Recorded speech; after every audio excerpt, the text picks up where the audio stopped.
Imagine this. You wake up in a prison cell again. Who knows why this time? Maybe you were crouching for just too long near that unattended loaf of bread.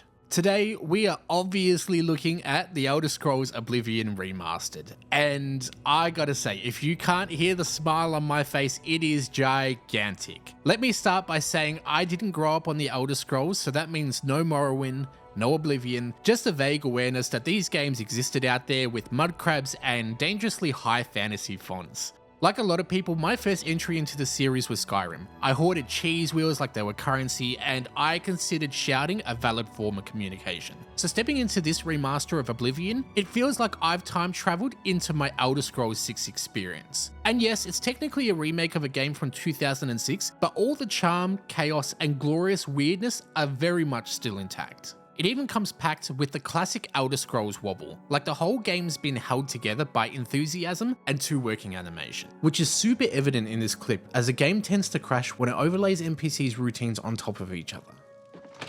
Stop! Thief! You won't get away with this. Belcher, Hello. how dare you steal from me? What's your story? How strong? Somebody help! Now take this as a fair warning. I have a lot to say about Oblivion, mostly from the perspective of someone who missed the boat the first time around, but before we get into any of that, we need to talk about this glow up. The new Oblivion runs on Unreal Engine 5, and it makes a huge difference. Dynamic lighting gives the world a real sense of atmosphere, sunbeams filtering through the trees, the fog banks rolling in naturally, and reflections playing across waters in ways that feel grounded and modern. The environments feel rich, dense, and at times they're genuinely stunning. The feeling is actually so surreal. A game that is this old, running with this much visual fidelity, it's like 2006 and 2025 shook hands and decided to build something weird and beautiful together, for lack of a better analogy. Now, keeping in mind that all of this shiny new gloss is still built on the game's original bones, and you can definitely feel it. There's this constant push and pull between how beautiful everything looks and how dated it moves. And maybe that contrast stands out more for me because I didn't grow up with the original game. I'm not coming back to this familiar world. I'm discovering it for the very first time. And even with its quirks, there's something about it that just makes me want to stick around. The game still has all the weird AI moments from the original, and I pretty much find it refreshing in this example. It's extremely faithful in the way that feels intentional, like the quirks were preserved on purpose. What's surprising is that despite all of its oddities, the rating and AI used in Oblivion actually functions better than a lot of the systems in modern open world games. And I sort of feel like that applies to Bethesda's own titles. The game is chaotic, it's definitely charming, and some of my biggest smiles come from moments where the game clearly takes a left turn off the script and somehow manages to nail that. It's almost as if the developers didn't just allow for unpredictability, they baked it into the very DNA. And it gives the world a kind of personality that you don't often see anymore in these kinds of games. I've done most of the main quest lines at this point, however, a few just never triggered for me, even after digging through forums and old wiki posts. No matter what I did, they just wouldn't show up, so I'm chalking those ones up to a loss. The main story was very solid, but honestly, it's the side quests that really pulled me in. The Dark Brotherhood and the Knights of the Nine were easily the highlights in my playthrough. Both had that mix of mystery, atmosphere, and weird little moral moments that stuck with me way longer than anything in the main arc. Finding quests though, that was its own adventure. A lot of them felt tucked away or locked behind very specific triggers. Once I finished the main story, I started doing a bit of a cleanup and ended up leaning a lot on external resources to see what I had missed, which isn't a major issue, however it's a crutch that I would have rather not leaned on. But let me be specific here, that says more about me as a player and how I play, rather than the game as a completed body of work. Compared to Skyrim, everything here feels more hidden. The world isn't just handing you objectives, you actually have to stumble into them. The rumor mechanic is clearly meant to help with that, and in theory, it's a very clever way to make things feel organic, but in practice, it doesn't always land. One thing I really came to appreciate was how small a lot of the quests felt, and I mean this in the best way. Not everything was some massive world-ending crisis. In one case, you're lifting a curse off a manor that you just brought for way too cheap, and in another, you're trapped in a house with a group of strangers who start mysteriously dying one by one. Sometimes you're dealing with someone who doesn't even realize you're a vampire, and you're left to decide whether to help them or not. There's a real charm in how personal a lot of this feels. Even in the guild questlines where things do ramp up, it never loses that grounded feeling. It's not about shaking the world, it's purely about moving through it. Quests aren't screaming for your attention with glowing markers or dramatic cutscenes, they just exist, waiting to be found and wanting to be lived in. And that made every discovery feel like mine. Not something that the game handed to me, but something I actually earned. By paying attention, by exploring, by getting lost in the right alley at the right time, except for the few cases where I did use external resources. Now I want to talk about an aspect of Tamriel that I feel does more world building than any lore book or prophecy ever could, which is the factions. They're not just quest hubs, they feel like actual parts of the world with their own rules, personalities, and politics. You walk into the Mages Guild and immediately feel like you're being sized up. The Fighters Guild is half mercenary business, half family drama, and then there's the Dark Brotherhood, easily one of the most atmospheric, unsettling, and memorable parts of this entire game. Even just walking into a city and seeing guild members go about their routines makes everything feel much more grounded. And that's when you know that these aren't just quest givers, they actually live here. It pulls me so much deeper into this experience, but also feels like something that's harder to maintain in the modern era of gaming. It is so rare to have a world feel this alive and with this level of synchronicity. There's a certain softness to this world, a sense that every rock, ruin, and winding path was placed with a quiet kind of care. It doesn't feel generated, it feels more imagined. This world come from a time where the worlds were built from more wonder than workflow, when every grove of trees or crumbling Aelid stone held a whisper of some half-formed story. There's so much honesty in this design. It's not trying to overwhelm you, it's just inviting you to notice, to slow down, to wander into places that exist simply because someone thought that they should, and because once upon a time ago, that was simply enough.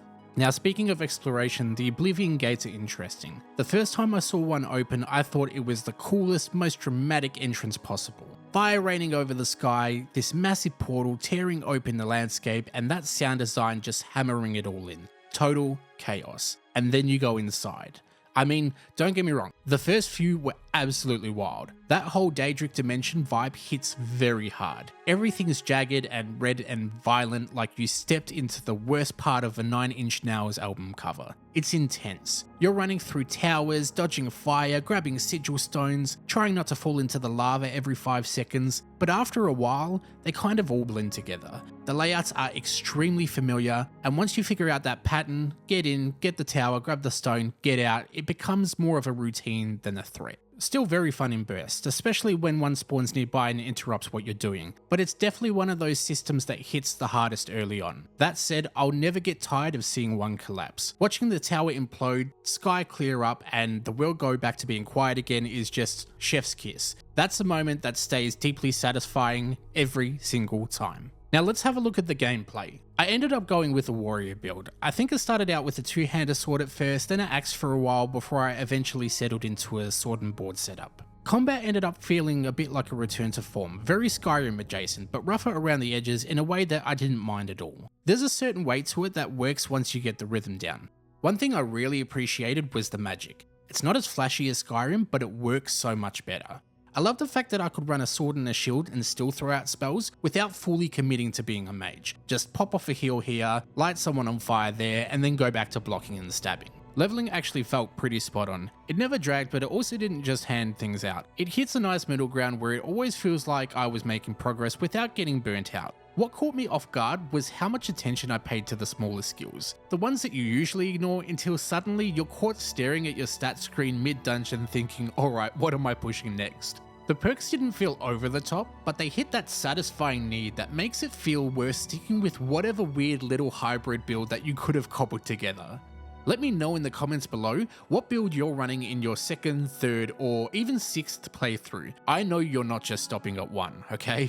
At some point in my playthrough, I came across the door to the Shivering Isles, just sitting there in the middle of a lake, acting like that's completely normal. No fanfare, no warning, I didn't hesitate, just clicked yes. What else are you gonna do? And the second you step through that portal, everything shifts. The colours, the tone, even the way people talk, it all feels slightly off in a way that works really well. One moment you're running errands in Cyrodiil, and the next you're knee deep in madness. That could be a talking statue, a paranoia-fueled quest, or some twisted root cave filled with bugs. You just don't know. Then Sheogorath shows up and steals the whole show. Every conversation with him feels like he's flipping a coin between knighting you or setting you on fire, and you're never quite sure which way it's going to go. What I appreciated most is it doesn't try to convince you on how weird it is, it just is. It leans into it without apology, and somehow that makes the whole thing feel more grounded in its own strange, unique logic. And I'm gonna give it a clap, because it never felt like a DLC bolted on. It felt like the game cracked open a door to another reality and just let me wander in, and that is the complete intentional design. Oblivion's easily one of the strangest, most enjoyable games I've played in a very long time. It's definitely rough in spots, no hiding that, but there's a charm to it that's so hard to explain until you've actually been in it for a while. I didn't play it when it first came out, I came in late, but even now, all of these years later, it still has something going on. Between the haunted basements, the Daedric princes rambling about chaos, and NPCs confidently walking into walls mid-sentence, it just works. Whether you're for or against, if you loved Oblivion or you hated it, it is hard to argue that there probably has never been a better time for Oblivion than right now. But that's just my humble opinion. A huge thank you for watching. Until next time, feel free to comment down below what your favourite part is, what build you're using, or maybe if there's a part of the game that just really gets you. Otherwise, just let me know if you've heard any news from the other provinces. Until next time.